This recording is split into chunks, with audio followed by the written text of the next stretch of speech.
రజనీ సాయి చంద్ గారు, అట్లాగే వేదిక పైన ఆసీనులైన ఇమ్తియాజ్ ఇషాక్ గారు, అట్లాగే మా సోదరుడు ఆంజనేయ గౌడ్ గారు, ఇంకా గెల్లు శ్రీనివాస్ యాదవ్ గారు, వాల్యా నాయక్ గారు, అట్లాగే మన బైకాని శ్రీనివాస్ యాదవ్ గారు, ఇంకా పేరు పేరున మా వెంకటేష్ గారు, తలకొండపల్లి మాజీ జెడ్పీటీసీ ఉప్పల వెంకటేష్ గారు, ఆలా వెంకటేశ్వర రెడ్డి గారు, దేవరకద్ర మాజీ శాసనసభ్యులు,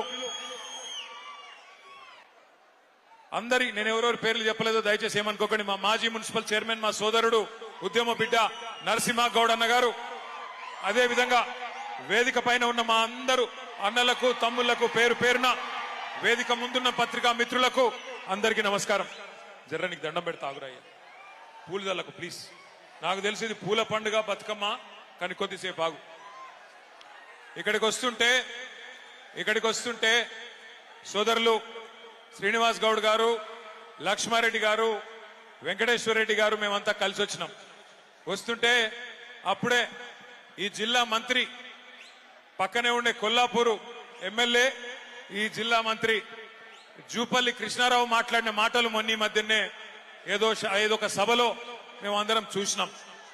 ఆయన చెప్తున్నాడు ఎక్కడో ఆదిలాబాద్ లో, అక్కడ ఎమ్మెల్యే గారు అడిగినారు ఆదిలాబాద్ లో, కృష్ణారావు గారు మీరు మంత్రి కదా, మాకు ఫలానా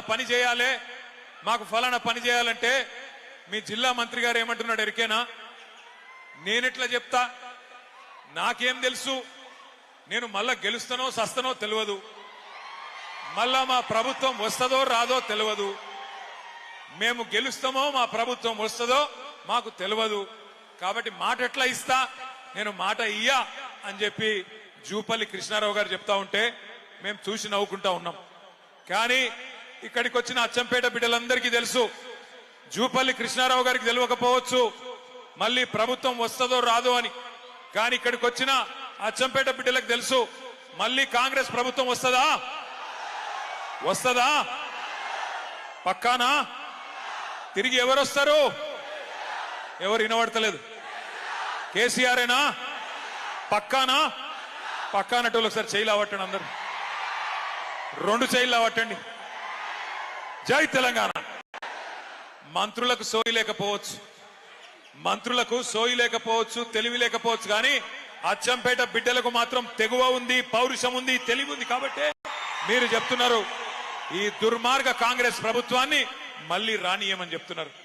ఇవాళ అచ్చంపేటలోనే అక్కడ ప్రభుత్వం ఎన్నికల నోటిఫికేషన్ ఇచ్చే క్రమంలో ఉంటే అచ్చంపేటలోనే ఈ కార్యక్రమం పెట్టుకునే తందుకు ఒక ప్రత్యేకత ఉన్నది.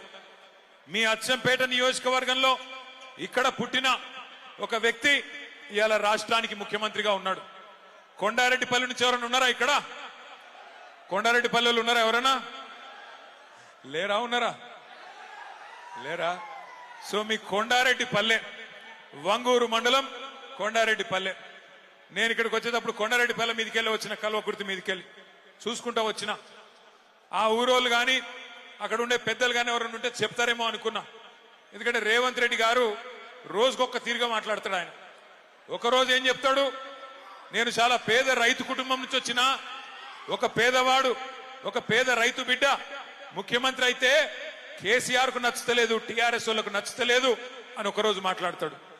ఇంకొక రోజు ఏమంటాడు, నేను పేద రైతు ఎందుకు అవుతుంది, నేను ఎన్నడూ వ్యవసాయమే చేయలేదు, కానీ మా తాత పోలీస్ పటేల్, మా తండ్రి పోలీస్ పటేల్, మాకు చాలా పెద్ద కుటుంబం అని ఇంకొక రోజు చెప్తాడు.